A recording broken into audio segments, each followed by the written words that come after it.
Hi, kamusta mga chong, and welcome po dito sa ating channel. It's another reaction again at ito po ay, well, this time, no, at meron naman tayong isang malaking good news and what do you call this, breaking news. Ayan, palakpan natin.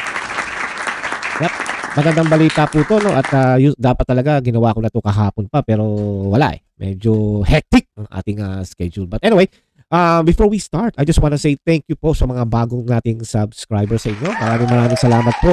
We are now road to 1,000, no? Again, no? Aaminin ko sa inyo, no? At ako'y hindi naman po show off, but pag tayo po'y umabot sa 1K, ay tayo po ang aking grupo at ang pamilya ay magbibigay lang po ng konting ayuda lang ba, ika nga, no? At ito naman po ay isa just appreciation po sa ating mga subscribers, no? At i-announce ko po yan sa Facebook. At yung mga nasa Facebook din, pwede rin naman mag-join, no? At i-announce lang namin kung paano kayo magkakaroon ng ayuda, no? It's just a little game and fun. At again, pasasalamat po at tayo po umabot na sa 1K. Ang ibig sabihin lang po noon ay dumadami na po ang naniniwala sa atin. Tayo naman po ay hindi fake news. At just like what I told you many times na hindi naman po tayo nagbablock ng mga nagko-comment, either maka-pro ka o anti, it's okay, no? Wag lang masyadong foul, syempre, di ba? Kahit naman sino, di ba? But anyway, dito lang kasi natural lang naman tayo dito, no? Okay? Alright, salamat po sa mga viewers. At syempre, no, babatiin ko ang ating mga Pilipino sa Pilipinas, no?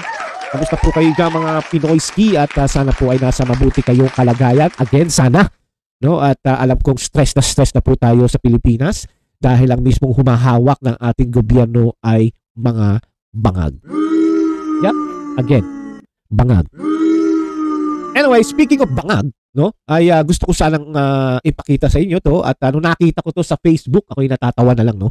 At talagang they will try their best para manira po ng tao o maging ipakita nila sa mga Pilipino na maganda ang ginagawa ng isang bangag na administrator.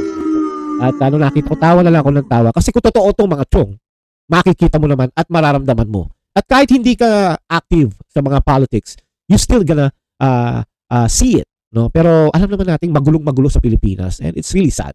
But anyway, ano ba 'tong sinasabi ko, no? Another faker na naman, no? At I don't know, magkano naman ang usapan dito para ma-campaign, no? Kasi nga malapit na naman ang eleksyon, kailangan nila magpapogi, no? Kahit na mukha na sila mga bangag, magpapogi, no? At ito po 'yun ang sinasabi ko, yan. Yun. Ang sabi daw dito, no? Natatawa na lang ako, marami nag-feedback sa akin yan. Sinabi, hindi totoo yan, no? At sinabi niya na nakalagay dito na tinatayang 70% ng mga barangay sa bansa drug-free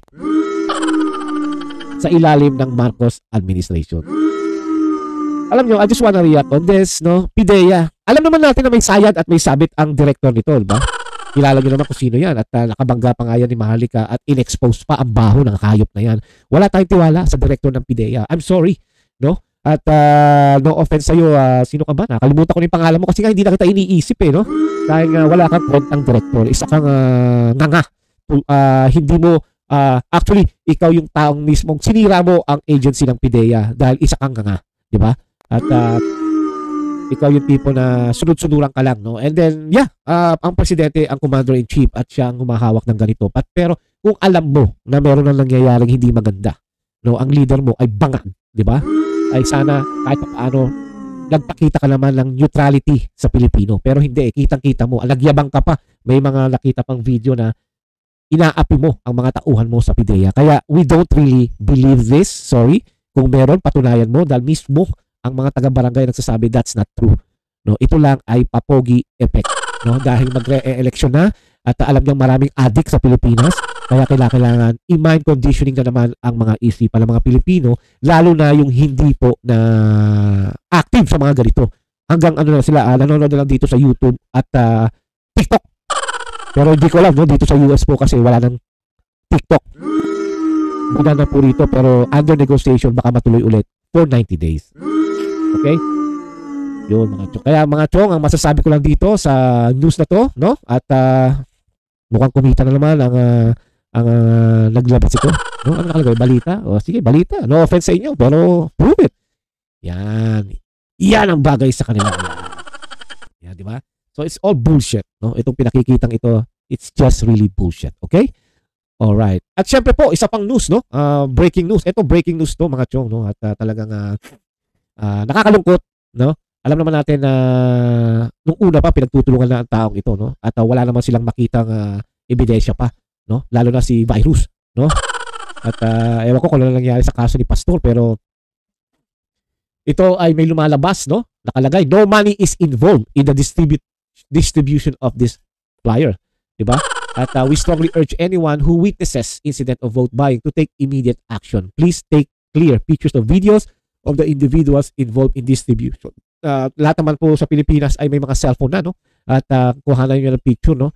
Keep track of their movements and get their names and report immediately to our headquarters. Ayan po yung number, 0956-045-3291. Or sa NBI na kahit nagpapasayaw ng mga dancers sa opisina, ay tawagan nyo na rin. Baka makatulong, 8523-8231-238.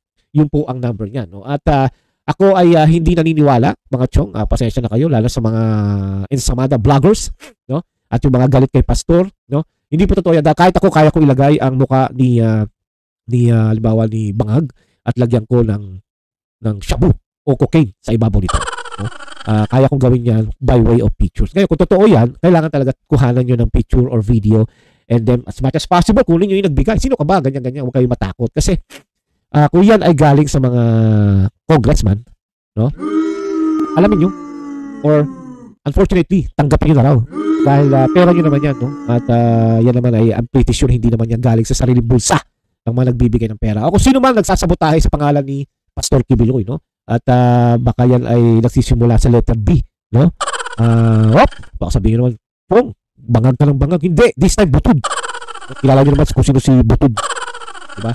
At yun, itawag nyo lang po. Ito ay sineshare ko lang po sa inyo dahil kawawa na nga yung tao. Kinasuhan na nga na kahit walang ebidensya pa or what, kahit fake pa yung mga witness ni virus, ay ginaganyan pa nila. Hindi na nga yata actually, hindi pa naman start ng campaigning eh. Kaya hindi natin alam kung siya ay makaka-campaign sa labas. No? Dahil lang alam ko nakakulong to si Pastor Kibuloy, and again, hindi pa naman siya guilty. At dito sa US, tinigil na yung pag-charge sa kanya. I don't know what happened there. At sa Pilipinas, binuhay lang ng DOJ, no? Dahil kay Remula na inutusan ng bangag o ng butod na kasuhan yan para makuha natin ang KOJC compound. Yep. Okay, paalala po yan, no? Pag kami nagpakita, kahit i-email nyo na rin sa akin at para maibigay natin. Anyway. Okay? Alright. Okay. Ang isang good news, no? Pambihira. Exciting po. Exciting. Hindi ko naman, ito.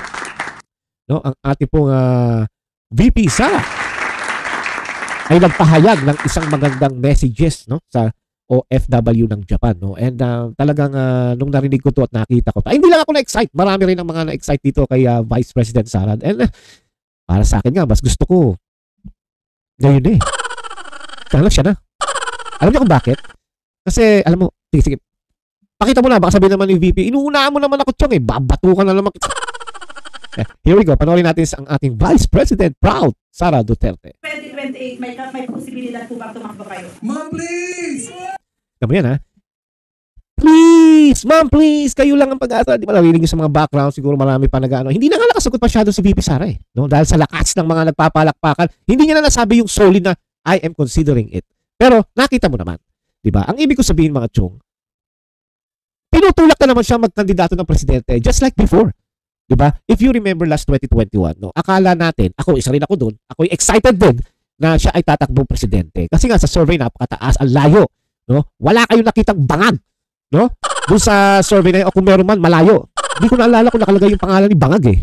No? Kasi limelight ako eh, excited dahil si VP, ang taas niya, ang layo niya kay mga Pacquiao, kay Isko Moreno, kay wala pa si Lutang noon, no? Hindi pa nagano si Lutang kasi si Lutang parang, di ba sabi niya, naalala nyo, sabi niya after the vice presidency na wala naman siyang ginawa ay magpapahinga na lang muna siya, di ba? So those are just a bullshit again, no, na sinabi ni Lutang, no? Kaya hindi rin ako naniniwala sa taong yan, hanggang gitiin na lang yan na walang ginawa, no? Parang si Barry Gutierrez na yung abogadong buwakaw daw, no? Ganyan yan. Mga wannabe, ika nga. But anyway, ibig sabihin, tinutulak na naman siya, ika nga eh. Di ba nung nakaraang 2021, talagang nagkaroon pa ng people's expression, parang rally na sana mag-file si Sara Duterte ng candidate for president. Naalala niyo 'yon, 'di ba? Kasi ako may mga video pa ako noon. But ibig ko sabihin, ito na naman, Japan pa lang yan, ha? Wala pa ibang bansa. Malamang yung mga nanonood sa kanya talagang na-excited, no? Maliban lang kay Butod, syempre. At saka kay Bangag, di ba? Siguro sabi ni Bangag, oh man, hindi ko na nga alam kung tatagal ako, tapos nag-declare pa. Sabi naman ni Butod, kailangan talaga patay na yan. Yung mga expression natin, eh. But now, what I'm saying is, excited ang mga tao. They can't wait. Ako ayoko na maghintay. Gusto ko ngayon na, eh. Sipain na ang Bangag. Di ba? But anyway, tuloy natin ang daldal mo, eh. Ito pa nakakatawa, sabi, oh, hindi na pa nga nag-oo si Sara. Yung mga yung mga nag-oo na, yung mga tao na. Parang, kakandidato ko ba? Tapos ang sasagot, syempre. Syempre sabi ni Sara, hindi pa naman ako sumasagot, anak ng putya. Diba? Ibig ko sabihin, people wants it. People really badly want it. Diba? Sasabihin na naman ng mga Bangag vloggers, wala yan, peke. Binayaran nila yung mga nasa Japan, di ba? Bayad yan. May China eh. Japan malapit sa China. Sabihin na naman, ano ba naman, marami mga Chinese sa Japan. O mga oligarch ng China. Naando siguro binigyan ng pera yung mga OFW. Ang masakit dito, sisira nila OFW pag sinabi nila yun, di ba? Pero kapatid, yung sound yung sounds ng mga tulak, sige na please. Kasi alam nila ang hirap. Alam nila na walang nangyayari sa bansa ngayon. Bangag lang, nakawan. Di ba? Kita mo nga ang budget ngayon sa bicameral, yung mga nangyayari ngayon. Bago na naman yan. Susunod natin yan. But anyway, dito muna tayo sa exciting moment. No? Dahil, puro na lang bad news, men. Di ba, mga chong? At least may marinig naman tayo ng isang tao sabi, yes, I am considering it. Abay, ika nga, inspired. Parang gaganahan ka ulit. Parang gusto mong ituloy ang laban. Di ba?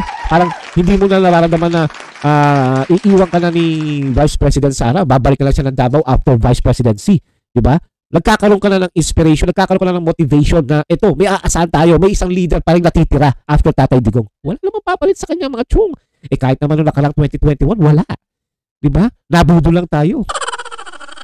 Again. Ha? Tuloy mo lang natin! Para mapaghandaan namin lahat. We are serious. See that? Para mapaghandaan namin lahat. Itong mga OFW lang sa Japanese, sa Japan, ano ba? Ang ibig ko po sabihin mga chong, they're willing to donate. They're willing to spend. They're willing to use time para kay VP Sara. Kasi gusto nila eh. Alam nila na magkakaroon ng resulta eh. Dahil nga, ginawa na ni Tatay Digong. Diba? And I'm pretty sure dahil sa ganda ng Davao ngayon, ay yan din ang mangyayari. They're looking for hope, mga chong.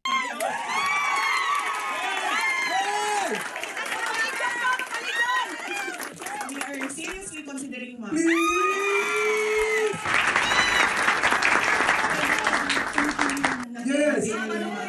See? Bago nakasagot si VP Sara, puro palakpak. And then sa kanya sinabi, we are considering it. Malaking bagay na yung mga chok sa Pilipino. Yun ang big hope ng mga Pilipino na may isa pang Duterte papasok in the future. No? Ako, inaamin ko. Ako na lang ang banatan nyo. No? Gusto ko ngayon na. Alam nyo kung bakit. Pag ito nakaupo ngayon, this year, 2025, meron siyang re-election. Alam nyo na naman siguro yan dahil si GMA, ganyan na nangyari sa kanya, di ba? Nung sinipa nila si Erap, nagkaroon pa ng re-election si GMA. Yun nga lang, ang nangyari, akala naman natin ang GMA, baka kako okay. So, who knows?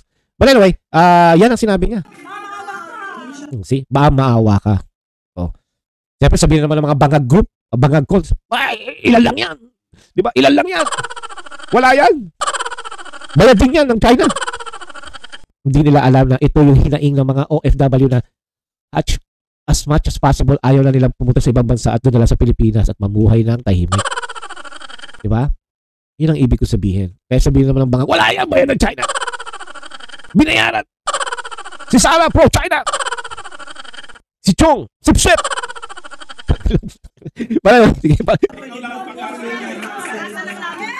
Yes, I really believe that our country will be great. And I really believe. See, may laman yung mga chong. Ha?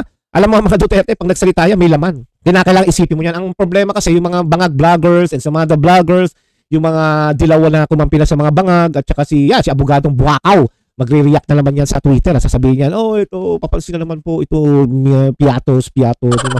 Yun lang ang kaya nila eh. Di ba? Yun lang ang kaya nila. Ito si abogadong Buakaw ay isa yan sa magre-react, no? Well, which is we don't care. Alam naman natin na kung ano lang ang capability niya eh. Ganyan ang mga lutang. Di ba mga lutang, pagka lutang sila, nagsasalita sila na akala nila tama sila. Akala nila people accept it or people accepted it, no? Hindi nila alam pinagtatawalan sila unless ang kasama rin nila lutang din. Okay yun. Diba? Working with you! Please! Mahirap sa ipaintindi sa ating mga kababayan and mahirap yung kailangan natin gawin kasi you really have to stand firm, especially with Stand firm. Oh, paano na yan? Diba? Siyempre, meron na naman meaning sa mga vloggers. Sasabihin, oh yeah, war on drugs na naman yan, war on drugs! Oh, yan na naman sasabihin ng mga hinayupak na vloggers. And I'm pretty sure, yung mga nasa Twitter, yan, yung mga tandang moron, yan, yung mga Lopez, wala na. Alam mo kasi mga ganun talaga yun. Siyempre, pagka kukontrahin nila yung sinabi ni VP Sara para kumita. No? Kasi nga, I heard na pag magandang ang mga post mo sa mga social media, yung mga binabayaran, may bonus pa yan, di ba? At ang nakakatawa pa rito, pera ng bayan ang pinambabayad sa mga hinayupak na yan. Kaya mga chong, kung talagang hindi malakas to si VP Sara, hindi sasabotahin to ng mga Congress, ng mga vloggers, ng mga lakanyang, di ba? At saka kita mo sabi nila kaya raw binawasan ng budget. At dapat daw zero budget, sabi naman ng Espiritu, yung Luke Espiritu. Yung isang may gapak din sa ulo na tumatakbo na naman lang sila to. Dami mong pera, men. Kaya sino kaya ang sponsor mo? Siguro sponsor mo, bangag din. Anyway, sabi niya na dapat daw zero. Pambihira. Alam mo mga chong, nakakatawa sa mga taong to, you can tell na wala silang pakialam sa Pilipino. Bakit kanyo? Alam naman nila na maraming lumalapit sa Vice President. Kahit hindi pa si Sara noon ang Vice Presidente. May mga lumalapit na humihingi ng tulong. Pati nga yung burial ba yun? No? Si Spirito nagsabi na sepulturera daw si Ma'am Sara Duterte. Hindi niya alam na matagal na itong program ng Vice President. Kaya you can tell bobo ang mga tumitira sa mga office of the Vice President. Alam naman nila na dati na ito, existing na itong mga ito at ginagawa na naman nila na issue. Kasi nga, it's about Sara Duterte. government policies para maayos siya. Pero paniwala ko, kung magkaisa lang yung mga tao, alam natin kung saan tayo papunta, magagawa ng ating bayan. Yes, ma'am, isa din yan sa kailangan bantayan ng mga kandidato. Yun. Salamat po. Maraming salamat po, Vice President Sara. No? At para sa akin ay mag-iingat lang po kayo at wag po kayo masyadong komportable sa labas dahil alam naman natin na kayo ang threat. No? Kayo ang threat na papalit. No? Malamang anytime from now or sa 2028. Kayo ika nga ang tinik ng mga hayop na demonyo na ito. No? At masyado lang ginagawang big deal yung sinabi nyo na ipapapatay ko yung 3 demonyo. Di ba? Hindi nila alam ay yung pag pinatay kayo. Daming bobo ho, Vice President Sara. Sana pag kayong presidente, turuan nyo naman mabuti. And tama niya. Tama sabi niya, ang Philippine will be great again at saka kailangan lang talaga ituro sa Pilipino ang policy ng isang government. Kasi kulang talaga eh. They don't know. They don't know what is the real policy ng government. Ngayon nga lang natututo yung mga tao eh. Katulad ng budget bicameral na yan, yung nangyayaring issue ngayon, di ba? Oh, hindi dati alam ng Pilipino yan, pero because of the social media, because of the vloggers na matino, ay naiintindihan ng mga tao, yung mga Pilipino. Marami talaga mga Pilipino na hindi alam ang mga tungkol dito, but because of involvement ng mga social media, katulad dito, natututo sila at nakikita nila. And it's a great help. No? Para malaman nila. Kaya nga, this is about time na ito na yung tama na pumili ka talaga ng kandidato eh. Kasi noong nakaraan, yung mga 90s, 2000, mga ganun, wala pang social media. Kung meron man, maliit pa, hindi pa masyadong in, ay nakakapeke yung mga siraulo mga politiko. No? At saka yung mga manloloko politiko nakakapeke. Ito nga may social media na, nabudol pa tayo ng presidente. What more, yung ibang mga wala tatakbo ng congressman, ng senator. It's just about that. Okay? Kaya good luck po sa ating VP at sana po always in good health until kayo ay mamatay hanggang 200 years old. No? Huwag kayo mawawala dahil kayo lang ang talagang kailangan ng Pilipino. Wala na pong iba. Ha? Wala na pong iba. Ha? At ang pangalawa pong pwedeng humawak o maging magandang leader ng ating bansa ay walang iba, si Rodante Marcoleta. Yan. Ipangalawa yan sa akin na talagang pwede mong pagkatuwalaan. No? Yan yung mga leader na yan. Yan ang mga future leader ng ating bansa na maaaring umangat ang Pilipinas. Okay? Alright. Now, since we talk about Marcoleta, Mr. Future Senator Marcoleta, no, ay may binanggit siya sa kanyang show sa Ganang Mamamayan and it's interesting. Kaya sabi ko, really? No, ito pa lang si Bugok, si Bobo, no? Ay hindi pa pala to tumitigil sa kakadakdak, no? Kaya ang sa akin lang ay natatawa na lang ako sa kanya. But anyway, panoorin natin itong sinabi ni na Senator Marcoleta. Meron na lang yan din eh. Kaibigan ko eh. Oh, yan. Kilala mo yun si Larry Gadon. Opo. Pinatala lang naman sa akin eh. Opo. Pinatala sa akin. Hindi ko nababasahin, medyo, pero sa gist niya, Opo. yung si Congressman Marcoleta, hindi mananalo yan. Ganun ba sabi? Doon pa lang natatawa na ako sa sinabi ni Bobong Gadon dahil sabi ko sa sarili ko, bakit pati si Marcoleta dinadamay mo? At saka sa dami naman na pwede mo siraan si Pacquiao. Diba? Pwede mo siraan si Tito Soto. Pwede mo siraan si Tulfo. O pwede mo siraan sila yung matataas ang rating. Bakit si Marcoleta? Ibig sabihin, malakas talaga si Marcoleta. At ito ay isang threat na naman sa kanila, no, na makakapasok ang isang matinong legislator from the Congress. Kasi it's about time na itong si Marcoleta ay mawala na sa Congress kasi puro demonyo na ang mga nasa Congress eh. No, at baka mahawa pa to si Marcoleta, iangat na natin sa taas. Ilagay na natin sa Senate at malamang mas may maganda pa siyang magawa, no? Lalo na yung ating inaasahan na ang kuryente sana bumaba para naman ang mga Pilipino gumaanggang naman ang loob, ang buhay, no? Sa dami ng ginawa niyang bills, no, about how to conserve and how to have cheaper electric bills para sa Pilipino, walang nakapasok. Hinarang ito. Think about it, mga chong. Kung ikaw ay matinong speaker o yung mataas sa Kongreso at nakita mo to, na bills, ano to? Makakababa ng kuryente sa Pilipino. Lagay natin to para baka makalusot and the Filipino will appreciate it. Wala. Dito pa lang alam mo na itong administration na to ay gustong maghirap ang tao. Gustong mahirapan, gustong mag-struggle, gusto talaga hanggat maaari magpakamatay na sa hirap ng buhay. Yan ang gusto ngayon ng administration na to. Hindi ito tulad ng mga Duterte. Diba? Ito yung tipong hanggat maaari, hawak sa'yo. Para every election, hawak mo sila sa leeg. Ito lang, ito lang, ito lang. Ayaw nilang umasenso ang Pilipino. Diba? Tuloy natin! Tuloy natin! Di mananalo yan kasi kung ibig nga kasi sabihin, akala niya siguro, wala na ako sa panig ni Pangulong Bongbong Marcos.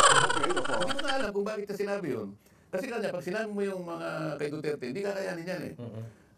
Maswerte na yan kapag yan ay nakakuha ng boto na 4 na milyon. Kasama na ang iglesia. Itong analysis niya, tingnan mo kasi yung dating chief ng police, PNP.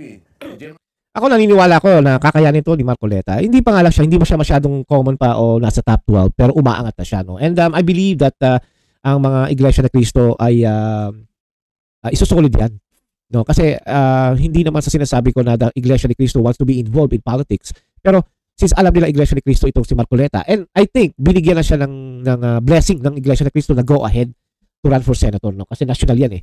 And I think gagawin nila lahat to let Marcoleta win. And wag nilang masyadong mamalitin ng Iglesia ni Cristo. And wag nilang mamalitin ng OFW also, di ba? Dahil ang OFW, suportado nila si Marcoleta. Marami yan. Kaya yung sinasabi nitong si Bugok, no? Na si Bobo, ay talagang bobo nga naman, no? Ay nagkakamali siya. We'll see. Sa May.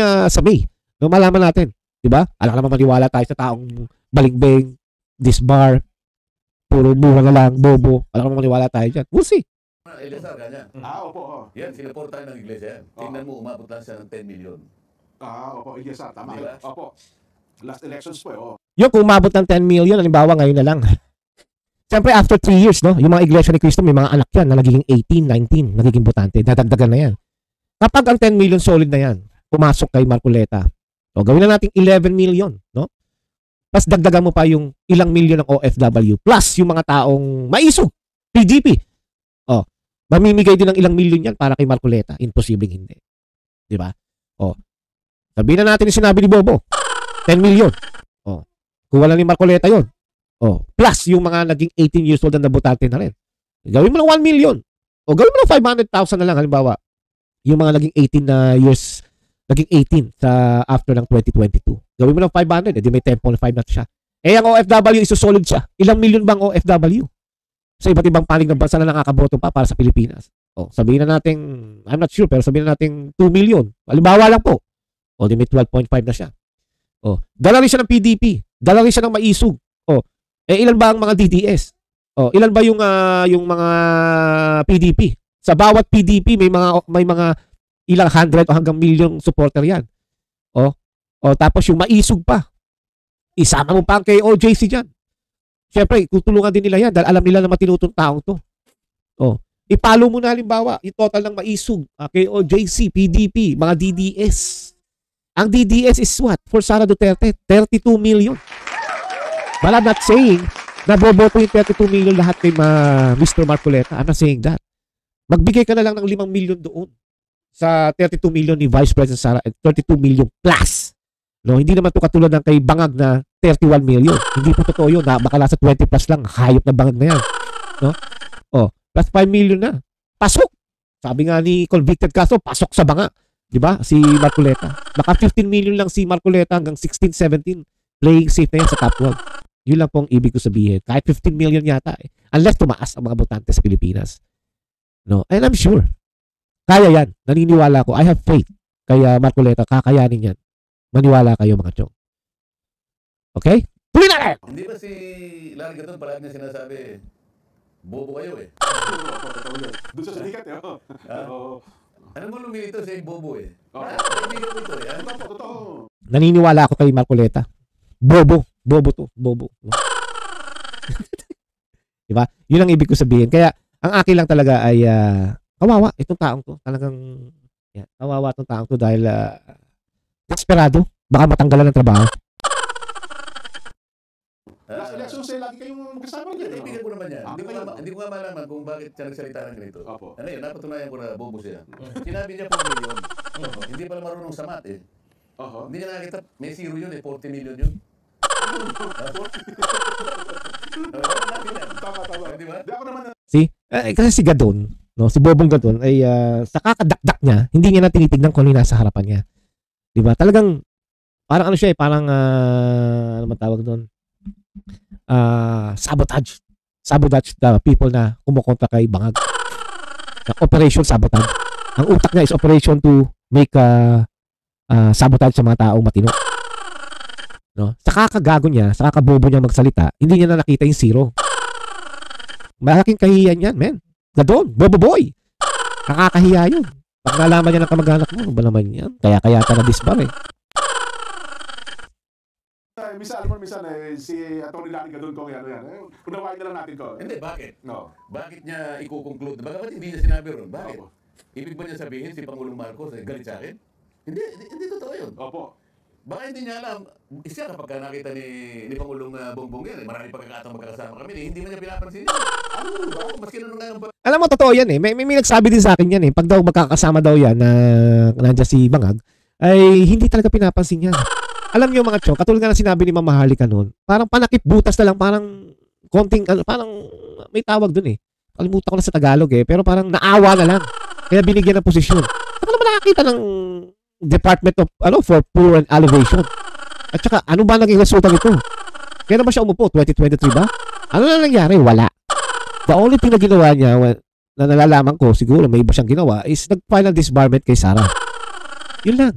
At ngayon nga, ang operation niya ngayon bilang secretary ng Poor for Poor Elevation or whatever, ay manira ng tao at sirain ng Duterte. Hindi alam itong gado na to na talagang natatawa na lang sa kanyang tao. Parang natatawang naaawa. Sila ngayon, si Pangulong Bongbong, nagkita kami sa isang piging o kaya sa ano. Nakita niya ako, pupunta, nagbubulungan kami. Baka halimbawa, isang araw magkita kami.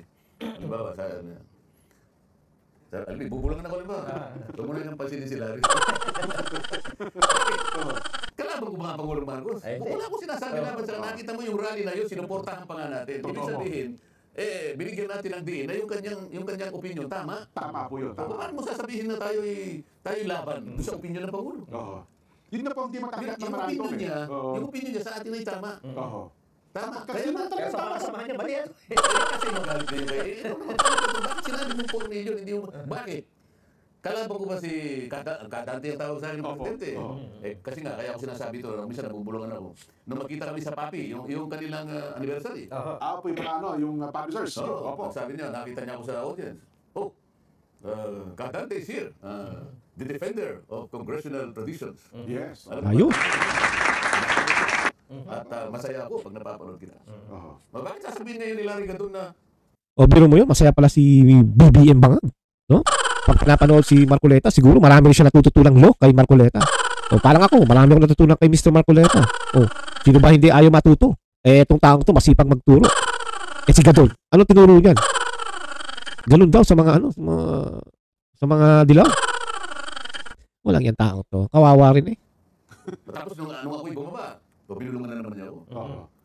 Pinagtulong-tulungan ka. Oo nga po eh. Hindi ka lang naman ang ano dyan. Oo. Totoo. Ang iba kasi kung pinipersonal, alam ko hindi kayo kasang-ayon ng kanila. Akala nila, kaaway na kayo ng mga taong kanilang Baka magtaras yan. naglilikuran. Baka magtaras yan. Oo. Umatras si Manong Chabit. Oh, tama. Baka hindi niya alam kung ano binili ni Manong Chabit. Ba? Oo. Secret, di ba? Kanino po may binilin ko? Ha? Secret. Yun. Oo, palakpakan po natin si Congressman Dante Marcoleta. O Dante Marcoleta. Alam niyo mga chong, malaki rin yung sinabi niya na na baka yung secret na tungkol kay Chavit Singson. Ako naniniwala ako susuportahan sa pag-withdraw, no? Unfortunately, nag-withdraw si Chavit Singson. Ay naniniwala ako na tutulungan yan ni Chavit si Marcoleta. And I know that Chavit wants Marcoleta to win kasi alam niya matino. I mean, yun na yun. Yun ay sinasabi siguro ni Rodante o ni Sir Marcoleta, ni Congressman Marcoleta na ay susuportahan siya big time. Kaya ang ngiti ni Congressman Marcoleta maganda yung ngiti niya. Parang secret yung secret. So, ibig sabihin big deal yun. No? Kaya thank you kay Sir Chavit Singson. No? Sayang at umatras ka pero siyempre, mas importante sa kanyang health. Kahit naman sino, di ba? Si Bangang nga, ilang atake na yung nangyayari.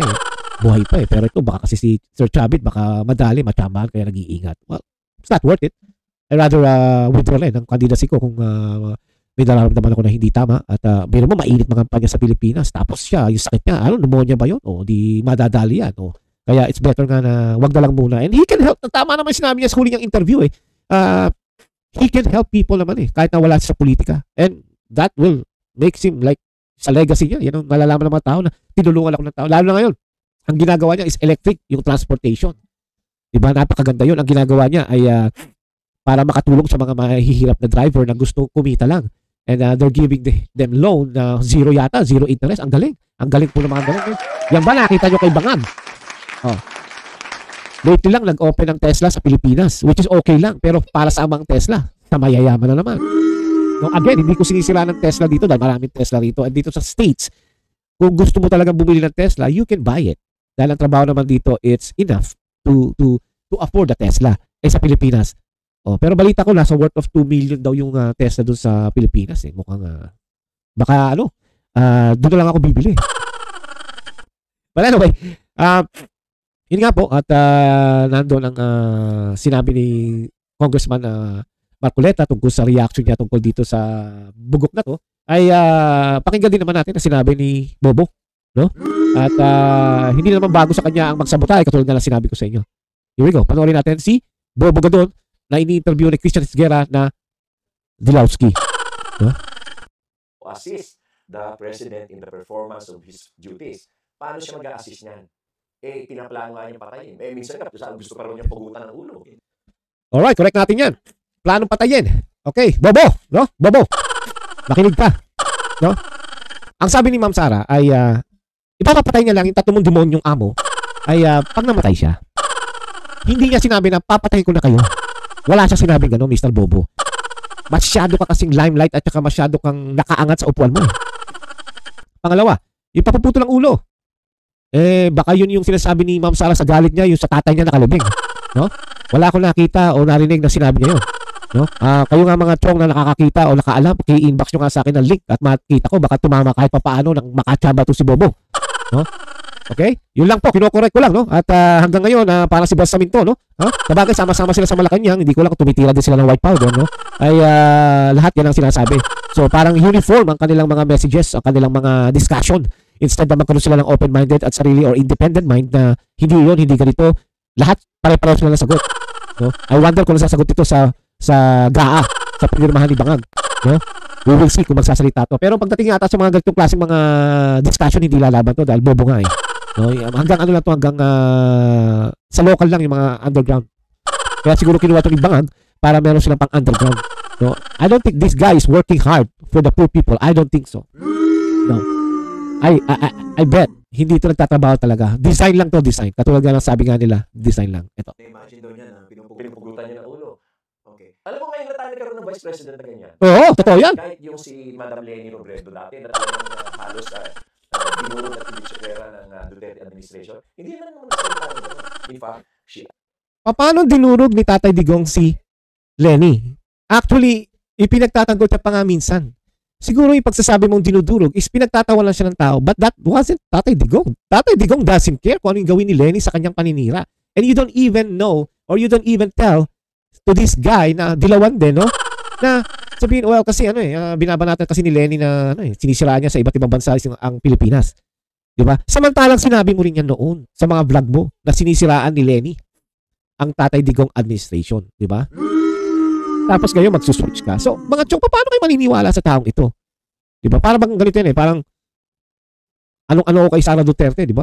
Loyal na loyal ako. And then suddenly, after 1 year, galit na galit ako kay Sara kahit hindi totoo. Si Sara, ganyan, walang yaya. Yan ang nangyayari Di ba? Actually, you never heard from Tatay Digong and Sara Duterte against Gadon. Di ba? Kaya nga, inutusan lang yan Dahil mawawala ng trabaho ang hayop na yan.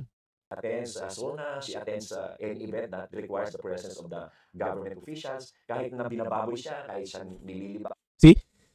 Paano hindi a-attend ng SONA yan? Yun na nga lang ang ginagawa niya nung vice president pa siya. Anak ng teteng, Gadon, bobo. Sinabi mo yan Diba? Wala naman nagtetret kay Robredo nung araw. Sino ba nagtetret yan? Mismong NPA nga kakamping yan Kaya, yung sinasabi mo, umaattend sa ganito, natural lang nga, photo ops person nga yan Sa kanya nga nauso ang photo ops Ay lutang, kaya nga lutang ang tawag sa kanya. Gadon, my gosh, man. Are you on drugs? Siya, kaya inaapak-apakan siya. Nandun pa rin siya. Sino umaapak-apak kay Robredo?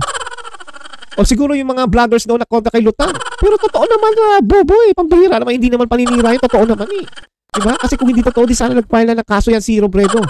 O yung mga nabubuking sa kanya, yung mga pagiging plastic niya sa mga mahihirap. Yung mga lugaw. May kulay pa. Pambihira itong tao ito. Booking na booking. She never mentioned about killing anybody. Hindi niya nga may mentionin yung killing kasi nga wala naman ding threat sa kanya Nobody is threatening Robredo that time. Kasi nga, she is just a puppet doll or something or a design. No? Parang wala lang magawa. Pero si Sara, malaking deal to kasi gusto siyang ipapatay dahil siya nga ang threat sa amo mong bangag. Sa amo mong asawa ng bangag. At sa tambalos-los na speaker. Ano pa ba ang gusto mangyari? Alam mo naman yan So dito pa lang mga chok, ay talagang you can tell na how dumb is this guy. Mabuti na lang wala ka na sa law. Dahil mahihiya ang Integrated Bar of the Philippines sa'yo. Mabuti na lang natanggal ka. Thanks God. At least decente si Madam Lenny Robredo. Kaya nga ayos sa kanya ng mga tao, lalo nang mahihirap nagpapaka-decente kahit hindi decente. Ngayon, kaya nga mahal na mahal ng tao ang isang VP Sara Duterte ay dahil nga low profile masyado ang tao. Komportable ang mahihirap sa kanya. Mr. Bobo Gadon. Wow. Diba? Ito naman si Christian Esguerra. Isa. Talagang pinoprovoke niya si Gadon na magalit, magsalita ng against kay Sara Duterte. You can tell. Christian Esguerra is just a dumbass. A scumbag. Itong isa ugali sa gano'n. Ugali sa gano'n. Kasi trademark na mga Duterte.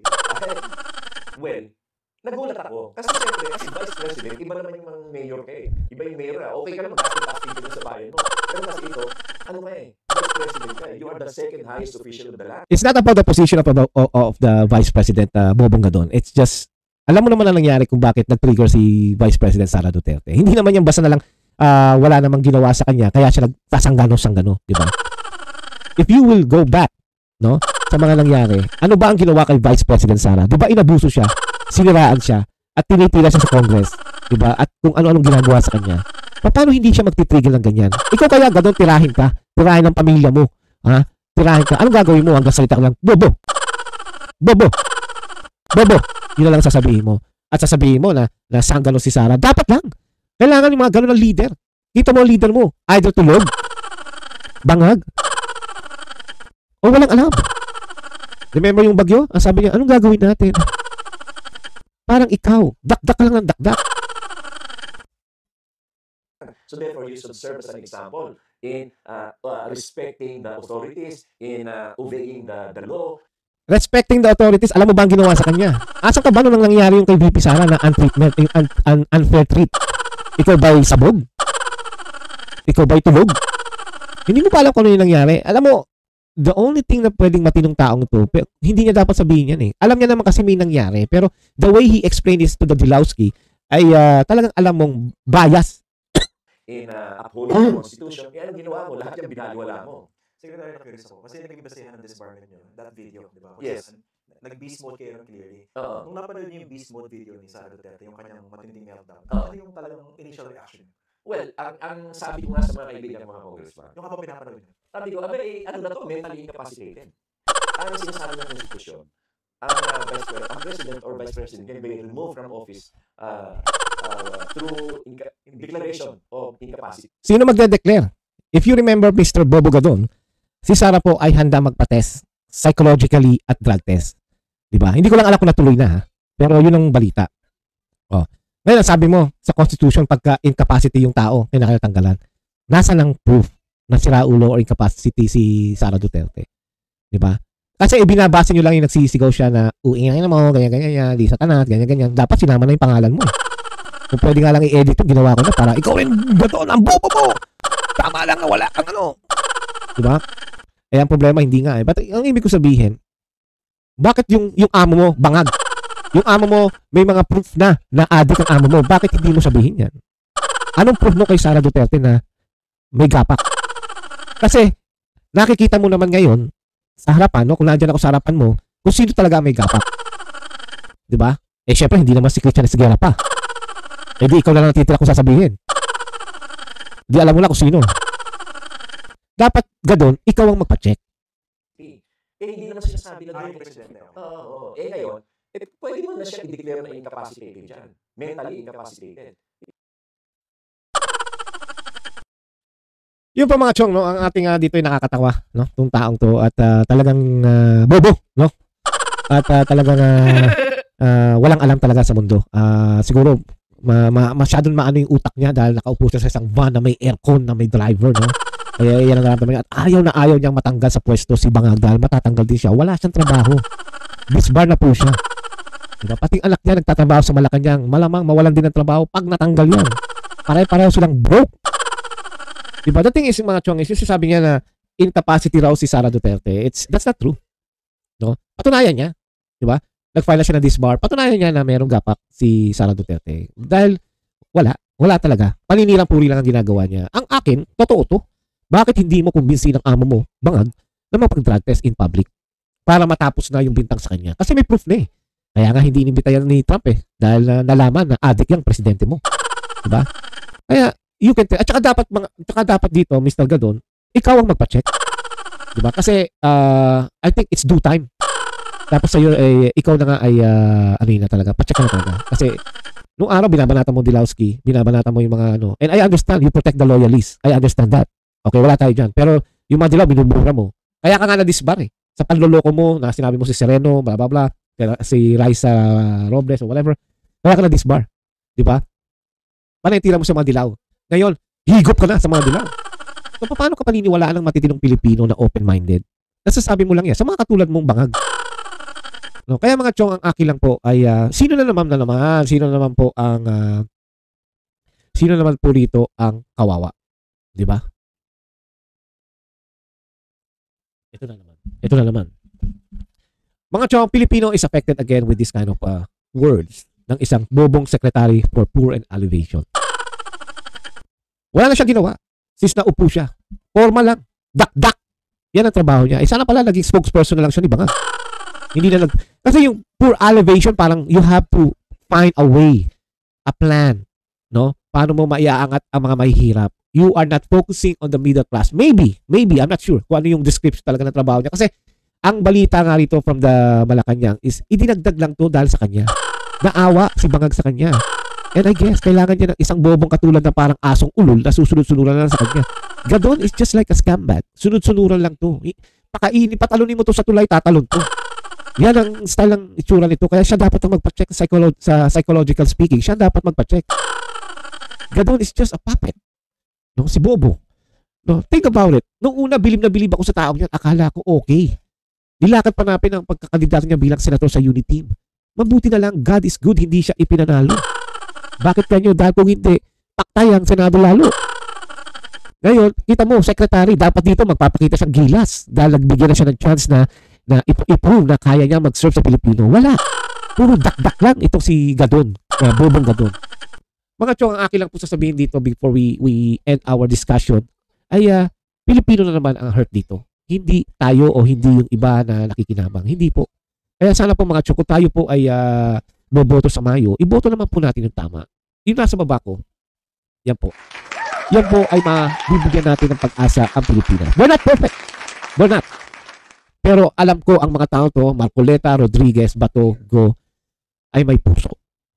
Iboto natin to. Bigyan natin ng chance. Huwag na natin iboto yung mga iba dyan na, isa, si Tulfo Boy nga, status lang, hindi niya masagot. Paano nyo buboto isang tao, hindi niya masagot? Naloko sa Amerika. Bumili ng cash ng bahay ng 1.6 million. Paano yun, mga chong? Iboboto nyo ba yung ganun tao? Yung kapatid, wala lang ang ginawa. Sa PCSO nga lang, wala siya na-solve. Paano yan? Magdadagdag na naman kayo ng isang tulpo sa Senado. Malamang dalawa pa. Sabi nga niya, number 1 ako Kaya kayo naiinggit. Tama naman siya, number 1 siya sa ngayon. Pero, isipin nyo mga chong, huwag nyo na sana sabihin, wala ang pakialam dyan, politics yan. Basta ako, trabaho lang. It will still affect you. Maniwala kayo. Lahat tayo maaapektuhan. Walang ginagawa ang mga yan. Ang pinagmamalaki lang ng mga Tulfo brothers na yan is nakatulong daw sila at kaya nilang banatan ng mga politiko. Subukan nilang patulan yung mga taong matinong politiko, hindi sila uubra. Ang kanilang inaano, kaya nga mga chong akin lang.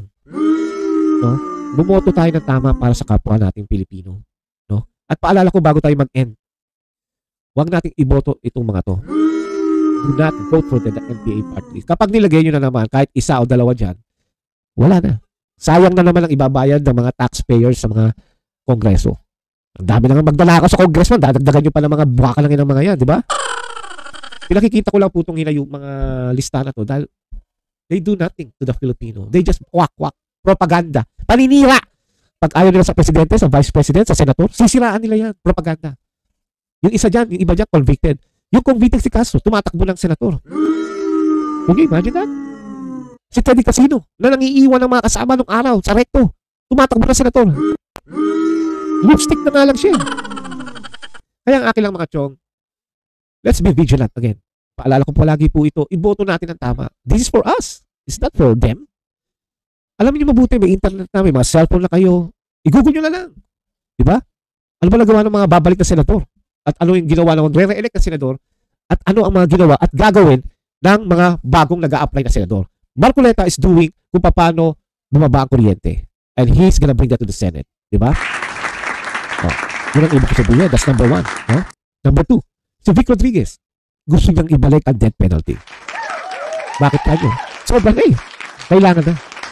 At gusto niyang ibaba yung corrupt na kakasunagan. Let's try them. Bigyan natin ng pagkakataon.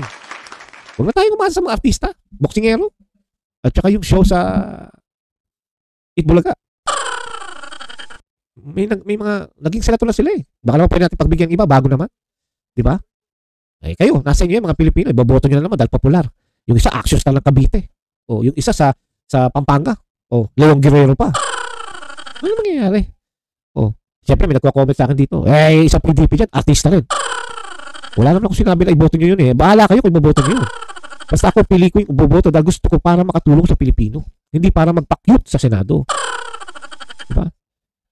Okay, hanggang dito na lang at sana po ay nagustuhan nyo. And again, magandang itong ating naging topic dahil ang ating Vice President Sara Duterte has or is considering na tumakbo bilang Presidente ng Pilipinas. I am sure napilitan yung tao dahil naaawa sa Pilipino. Alam nyo kung walang kwentang tao si Sara Duterte, wala siyang pakialam. Hindi na ako tatakbo. Doon na lang ako sa Davao. Magme-mayor na lang ako ulit. I'm not gonna, di ba? Kung walang pakialam niya sa Pilipinas. Pero alam niya kung gaano kadumi, kawalang hiya ang Kongreso. And she's the only one na pwede niyang gawin yun. It's not perfect. Pero si Tatay Digong nagawa niya tumino ang gobyerno kahit paano within 6 years. Malay mo, ito si Sara, ang sabi ni Tatay Digong, mas mahigpit to kaysa sa kanya. And I like that. Di ba? At sana isasama niya si Marcoleta. Napakagandang kombinasyon.